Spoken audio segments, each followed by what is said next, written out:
What's up? I'm Adrian, this is Rabona TV, and it's time for Transfers on a Friday!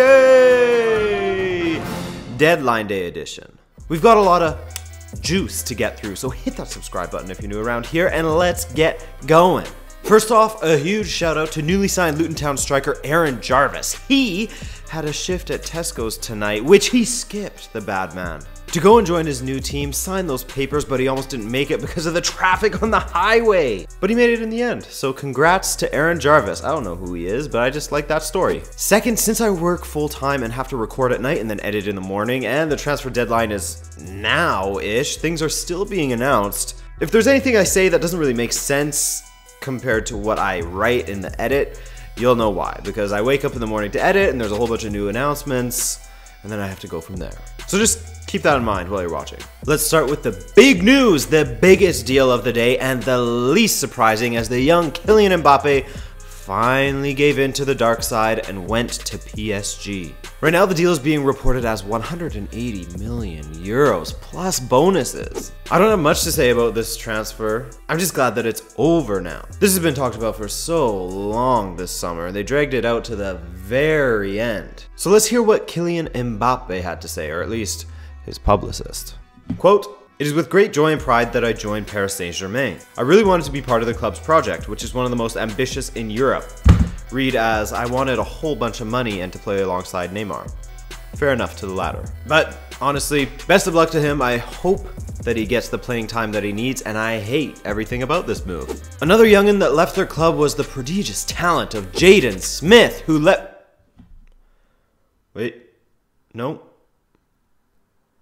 Jadon Sancho. He made the big move to Borussia Dortmund, and if you are an England fan, then you gotta love this, as Borussia Dortmund's track record for developing talent sort of speaks for itself. Dortmund gave him the vacant number 7 shirt, which is pretty crazy, recently vacated by Ousmane Dembele, and with any luck, he'll turn into another Pulisic, Götze, back in the day before his medical issues, Marco Reus. Let's keep it going with the young players and talk about the former UEFA Golden Boy Renato Sanchez, who signed a 1-year loan deal with Swansea. It was earlier, let me get my words out, it's late here, reported that there was a 30 million option to buy on the contract, but no. Bayern want him to return in July of 2018. A lot of people were shocked to see this deal happen, saying, what is this kid doing going to Swansea? But to me, it makes sense. If he was to go to a Liverpool or a Manchester United or any of the big clubs in England that he was linked with, he wouldn't have got the playing time. It definitely wouldn't have been guaranteed. But going to Swansea, there is a much better chance that he'll get a lot of playing time. Plus, you gotta remember that Paul Clement, the manager of Swansea, was the assistant to Carlo Ancelotti at Chelsea, Real Madrid, PSG, and at Bayern Munich. He left Bayern Munich to go and manage at Swansea. So the link was there. Carlo Ancelotti obviously trusts him and put Renato Sanchez's future in his hands. Swansea also re-signed Wilfried Bony to replace the outgoing Fernando Llorente. They also had a kind of cringe unveiling video. I mean, it was kind of cute, I guess you could say. So come on, Wilfried Bony, score some goal for Swansea. But anyway, Fernando Llorente, former Juventus and Athletic Bilbao striker, went from Swansea to Tottenham for a measly £12 million. That's a great snag by Tottenham. In the end, they did end up keeping Vincent Janssen as backup to Harry Kane, but he's probably going to be their third choice striker now that Llorente's there. And let's be honest, if Harry Kane goes down, and mind you, he hasn't been scoring at all, so they wouldn't be missing him on the pitch right now anyways, then they're going to really be relying on Llorente to step it up. Tottenham made another great business move in signing Serge Aurier from PSG. Me personally, I like Aurier, and I think that if he can get his attitude in check, he'll be an incredible signing for them. A great replacement for Kyle Walker. And he can fill in at the CDM position as well.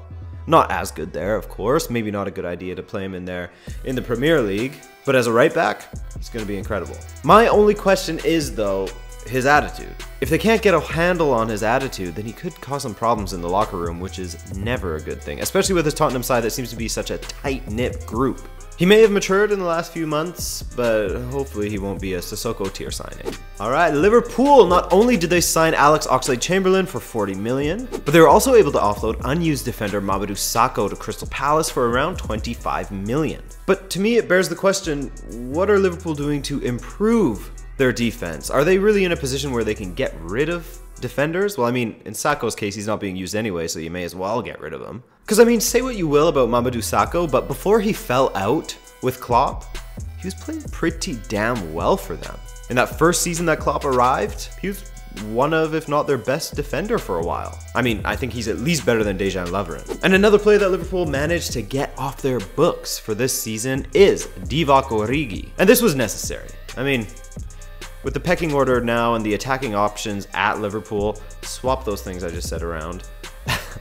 It was going to be really tough for him to get any chances, especially it seems like Klopp believes in Solanke a little bit more than him. Which is too bad because I remember Divock Origi looking like a sick player when he was at Lille. So hopefully for his sake and for Liverpool's sake, once he goes away to Wolfsburg, get some time in the Bundesliga to get his confidence up, come on back, get over that injury, that bad injury he had in, what was it, 2015-16?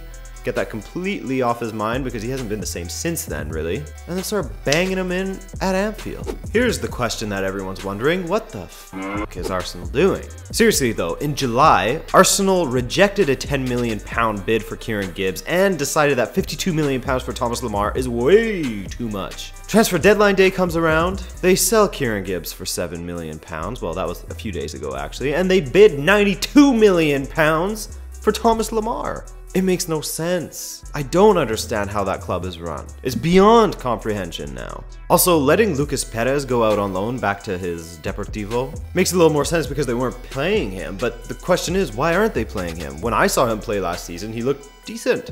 I could be wrong though, I don't watch Arsenal that often, just a few times I saw him play, he looked good. Better than Theo Walcott, for fuck's sake. And then they also loaned out the forever on loan Joel Campbell. I think there must be a stipulation in his contract that says that he has to be loaned out every single season, because that dude is never at Arsenal. He went back to Real Betis. Back to Arsenal and what it's like being an Arsenal fan. They're selling players, bringing nobody in. I would be annoyed as hell if I was an Arsenal fan, especially when it comes out that Thomas Lemar rejected the move to Arsenal because he doesn't want to play for a Europa League club. That hurts. That, on top of a lot of players wanting to leave, bad results on the pitch, it's gotta be rough right now. Speaking of Lemar though, that rejection of moving to Arsenal ultimately broke down the deal of Sanchez going to City. Arsenal were willing to let Sanchez go to City if they could get Thomas Lemar in. I feel kind of bad for Sanchez because apparently he even told some of his Chilean teammates that the deal was done and they clapped for him at training in the morning. Thanks a lot, Lemar! Also, the Spanish window doesn't close until tomorrow, and reports are circulating saying that Mesut Ozil could be on his way to Barcelona. Really?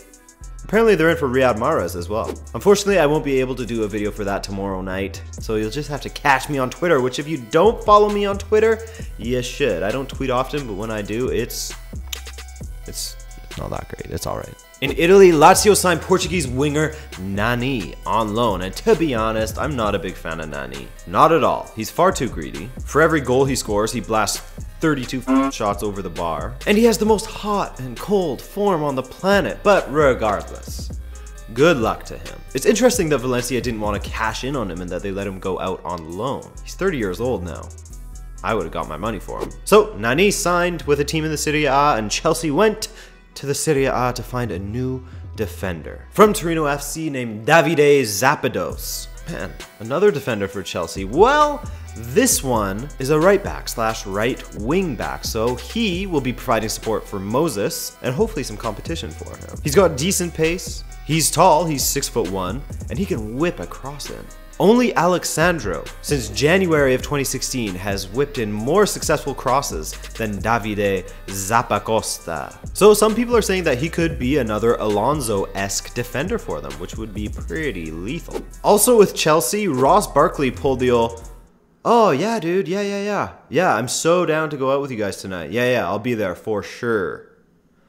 Only to not answer his phone lately and say that he fell asleep. That's not exactly what happened, but here's what happened. Apparently, a fee was agreed upon. He went to Chelsea. He did his medical. After the medical, he decided that he didn't want to join Chelsea. One theory that I have that is probably wrong is that he heard that the move of Andre Gomes going to Tottenham was off, and he thought, hey, maybe Tottenham's going to be in for me now. But if I sign with Chelsea, they can't get me, so I'm going to say no. I need time to think. and hold out for a last-ditch move to Tottenham, though apparently Chelsea are still interested in signing him in the January transfer window, and he is open to that as well. But damn, Chelsea, you got denied by Llorente and Ross Barkley all on the same transfer deadline day. Well, now at least Chelsea can say that they have Danny Drinkwater.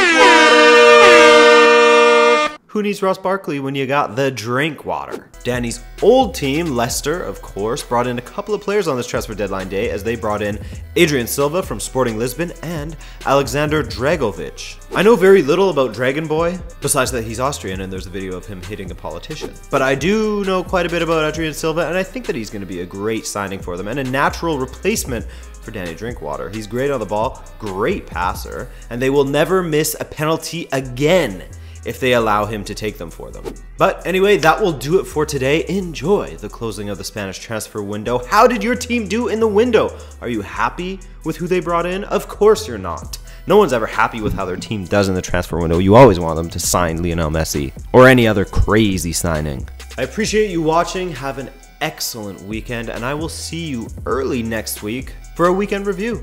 Peace out.